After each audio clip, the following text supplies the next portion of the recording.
Hey everyone, I'm Armor Gaming, welcome back to my channel and welcome to Monster Legends. Specifically, welcome to a monster analysis on monsters that aren't officially released yet. So, we don't have the stats, we don't have traits or relics, we do have the skills, so we're going to primarily talk about the skills, but we actually do have one trait in particular, so we need to talk about this. So, I need everyone to understand that this analysis is very early, okay? So we don't know if something might change, we don't know what might happen. But with that being said, let's just get into the little sneak peek analysis.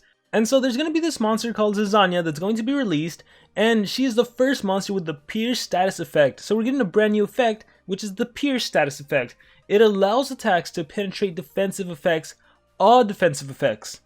To penetrate. So what this means to me is that even if a monster has evasion, it doesn't matter. You're going to bypass evasion. If a monster has camouflage, you're just going to bypass it entirely. That's insane to me. That is so darn crazy. But it says all defensive effects. So I also think if a monster has like a legendary phobic shield and you attack with a non-legendary attack, you're still going to bypass it. If the enemy has an effect that only allows them to take damage from water attacks, from nature attacks, it doesn't matter. You can penetrate right past that and attack with whatever you want.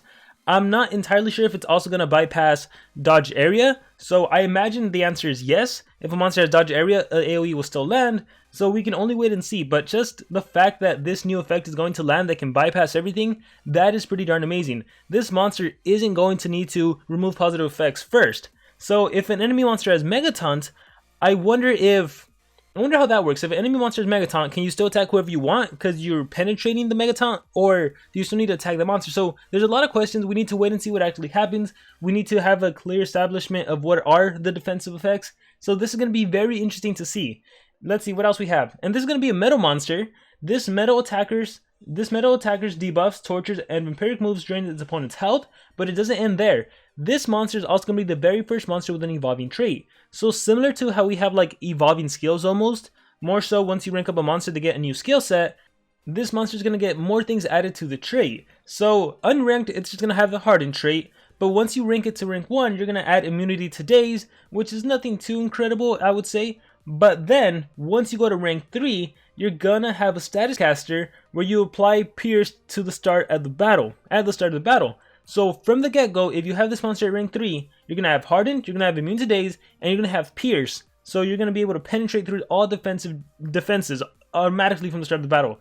That is crazy. And this is also the first demonstration of what we're going to be seeing with monsters moving forward. We're going to see monsters with more and more with evolving traits. We're gonna see the pure status effect introduced a lot more. We're going to see monsters that can counter the current meta monsters. So this is exciting and scary by far.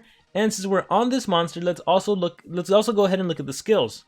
And by the way, I want to give a huge thanks to Sonar for posting this information on the Discord. And with that being said, if you look at the very bottom, it shows Pierce right there. Skills were pierced through defensive status effects such as evasion, mirror, shields, taunt, and dodge area. So I still don't necessarily know what this means. So for example, if an enemy monster has mirror, skill mirror, if you attack the enemy, are they not going to reflect the attack? If it's a damage mirror, do they not reflect the damage back at you?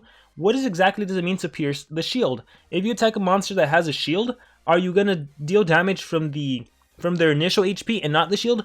For example, let's suppose that an enemy monster has 100% shield but only 1 HP left. If you attack with Pierce, with a monster that has Pierce, you take the enemy's main HP to 0, will the monster die even though they still have 100% shield? So there's a lot of questions that I'm wondering about. And for example, taunts. If you're battling a Brutalis that has the taunt trait, does Pierce still bypass that, or is it only for the status effects? Because actually when I read Pierce, it says skills will pierce through defensive status effects. So is that different from the traits? So there's a lot of questions, there's a lot to be seen. And then again, area dodge. So how is this going to work? I am super curious, I'm super excited about this monster, but let's also look at the skill sets. So yeah, especially with area dodge, like if it doesn't affect the trait, then monster with dodge area will still be powerful, monster with taunt will still be powerful. So it's going to be interesting to see how this works moving forward. But let's look at some skills. Let's see, deals moderate nature damage to one enemy, applies poison to one enemy, removes negative effects from itself, that's good, deals moderate special damage and gains as much life as damage dealt. It's good that you're removing negative effects before attacking, that way you can drain more life. Deals moderate metal damage, applies daze to one enemy. Deals low metal damage to all enemies, applies metal weakness to all enemies. Applies pierce to itself. Oh, poison thorn. You get the pierce first and then you do the attack. So again, just penetrating the evasion, the mirrors, the shield, the taunts, everything. So poison thorn applies pierce to itself, deals heavy nature damage and applies poison to one enemy, and it removes positive effects from itself. So you actually lose the pierce after you use it. So it is really for that one attack. Alien Spores applies pierce to itself, deals just regular heavy metal damage to an enemy, applies daze, and remove positive effects from itself. The Rooting applies evasion and life regen to itself, gives 1 extra turn to itself. Oh, this is really cool. I hope the evasion lasts for 2 turns, but even if it lasts for 1 turn, this can kind of be of a counter to anticipation monsters. That's pretty cool. So you get an automatic 20% life heal. Cool. Sprout of Decay deals moderate metal damage to all enemies, applies nanovirus, and we also have a monster that can block positive effects on the enemy team. That's awesome. Sharp Petals deals very heavy special damage, applies bleed, deals very heavy metal damage to all enemies, applies poison and daze. Poison will reduce enemy damage output and HP, and daze will reduce accuracy and damage output. So that's pretty good. That's a good combination.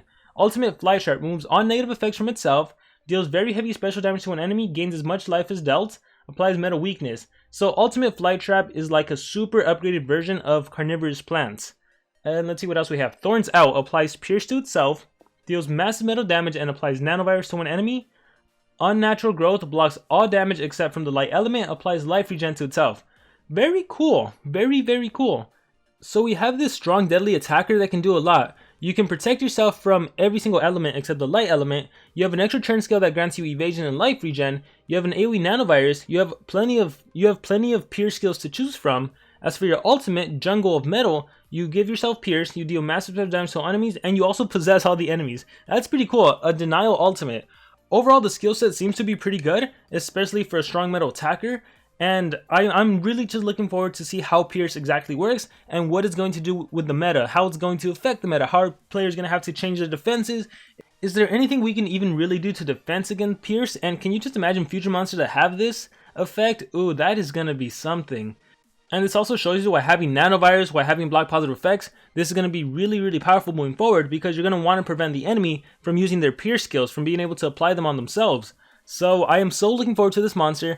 I want to hear your guys' thoughts. What do you think about the new effect? How do you think it's going to work in the mechanics, especially against taunt and area dodge monsters? Do you think it's also going to work against traits, or do you think it's just specifically against the status effects, right? Like for example, Wormlad, who has dodge area, you won't be able to pierce through the dodge area because it's a trait. So like if Hopkin, for example, was to apply dodge area effect on a monster, then you can penetrate that.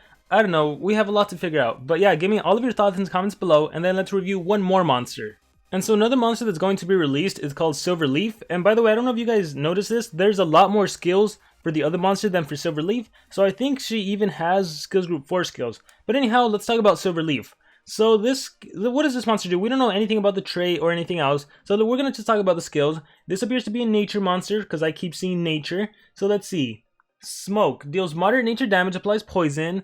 Moderate special applies daze, removes negative effects from one ally, applies skill mirror to one ally, applies life regen to one ally. Alright, that's pretty good. Rites of Passage, low special damage, applies skill mirror to itself. Path deals very heavy special damage to one enemy, removes 50% of stamina, applies dazed and bleed to one enemy. Very heavy nature damage, applies possession and poison. I like combo ritual. And now when I look at monsters, I'm also thinking about their usability in live duels. So that's a skill you could definitely utilize, assuming this is a very fast monster. So I'm liking that. Sage, let's see. Sage deals moderate nature damage to enemies, applies possession and poison. Yeah, perfect. This is a really good monster for live duels. Sage of the Diviners deals moderate nature damage. Oh, I already read that. Non-violent disobedience removes all negative effects from all allies. Removes 75% of stamina from all enemies, applies daze. That is a fantastic skill. Non-violent disobedience. A 75% stamina drain? Do we have that? I think this might be the very first monster to have 75% stamina drain. That is good. And you also remove negative effects from your team. Non-violent disobedience. And you also daze the enemy, so even when they attack you, they might miss. I like that. The Other Creek applies skill mirror to our allies. Oh, I like that too. Your whole team gets skill mirror and life regen. So normally the thing about skill mirror is like, it's nice that you get to reflect the attacks, but you're still going to take damage. So this kind of offsets it because you get life regen. So even if you do take some damage, at least you'll recover and then you still reflect the attack. So this monster I actually really like. And as for the ultimate, Stargrass Growth removes positive effects and deals very heavy nature damage to enemies, removes negative status effects, gives 100% life and stamina, applies skill mirror to our allies. Talk about support. Okay, this monster looks like it's going to be a support monster, but also denial because we have that AoE possession. We have the 75% stamina drain. So honestly, if you do Sage of the Diviners, you possess everyone and they waste stamina to attack themselves, and then you do non-violent disobedience, they're probably going to be back to 0 stamina. So right now, this is looking like a really great denial. And then you can always do the skill mirror. I'm really liking this monster. Skill set wise, I think Silverleaf takes it. But then of course we have that new pierce effect, so then this is gonna be cool. I'm looking forward to both of these monsters. Silverleaf has me excited. I don't have a very good nature denier at the moment. At least I don't think so, right? Talika has her double stun. I like her, but that's really all she can do. Having stamina drain and having skill mirror and having possession, single possession, I am liking this monster a lot. So that being said, again, this has been a very early analysis, so something can change. That's very possible. Just wanted to give this little sneak peek analysis. Any and all thoughts in the comments below, guys. I'm super excited about this. I hope you guys are too. Thank you very much, and I will see you all next time.